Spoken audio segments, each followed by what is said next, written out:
Olá, alunos do 7º ano, tudo bem com vocês? Então, estou aqui em mais um vídeo para a gente terminar a explicação da tarefa, que ficou o exercício 6, o 7, o 8 e o 9, ok? Então, o exercício 7, eu tenho tanto prisma oblíquo como reto, pirâmide reta e pirâmide oblíqua, tá? E daí ele diz assim, que é para você ligar, né? Ligue cada um desses poliedros à ficha correspondente. Por exemplo, aqui eu tenho o prisma reto, aqui o prisma oblíquo, né? Você vai ver qual que é oblíquo, pirâmide oblíqua, pirâmide reta, vai ligar, tá? E depois que você fizer isso, você vai responder as questões. Qual é o formato das faces laterais do prisma reto? Ó, o prisma reto a gente tem aqui, ó. As faces laterais, ó, em volta, formato de retângulo. E do oblíquo, né? Se a gente olhar o oblíquo, ó, isso aqui não é um retângulo, que para ser retângulo ele tem que estar bem retinho, né? Formar 90 graus. Isso aqui é um quadrilátero qualquer, então, de um quadrilátero qualquer, certo? Você vai fazer a mesma coisa com a pirâmide, vai olhar a pirâmide reta e a pirâmide oblíqua. Vai contar lá certinho e ver qual que é o formato das figuras que você tem em volta da pirâmide reta e da pirâmide oblíqua. Qual é o formato dessas figuras, tá? Depois, na questão 7, daí diz assim, cada item são representadas 3 vistas de um poliedro. Classifique cada poliedro em prisma ou pirâmide e determine a quantidade de faces, vértices e arestas que ele tem. Vista superior é de cima, vamos supor que você tivesse uma figura espacial dessa, tá? Em cima da mesa e você tá olhando de cima, assim. Você enxerga ela desse jeito, tá? Vista frontal, de frente, lateral, de lado, tá?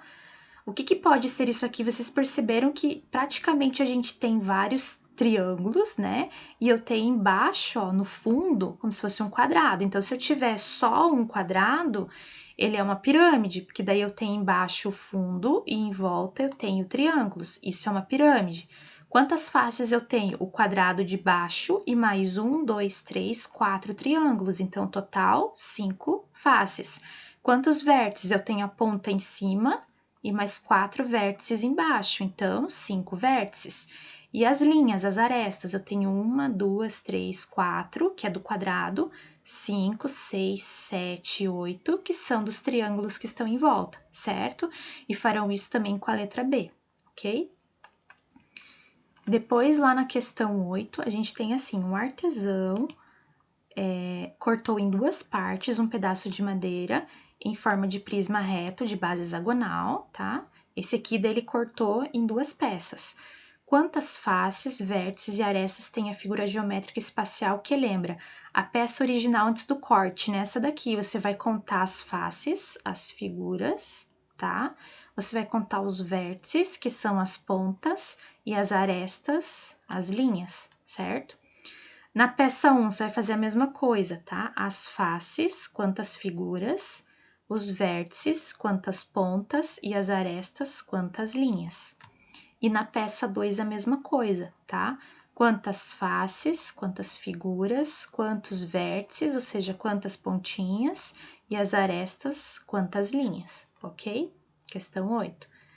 E a questão 9 diz assim, das planificações apresentadas, apenas uma, né, não se refere a um cubo cujas cores das faces estão dispostas nas mesmas posições. Assinale com X essa planificação, como se você tivesse desmontado o cubo. Então, qual delas é que não dá para montar, que você não consegue montar um cubo, tá? Então, tem que imaginar, o cubo é o dado, tá? Como se fosse o dado, imagina um dado, a gente desmontou o dado e precisa montar ele de volta e ele tá assim, disposto dessa maneira. Daí eu preciso identificar qual alternativa que eu não vou conseguir montar esse cubo, certo? Pessoal, ainda nessa página tem essa parte em amarelo aqui, mas não precisa fazer, tá bem? É somente até o exercício 9, ok? Então é isso, pessoal. Um grande abraço para vocês e bons estudos!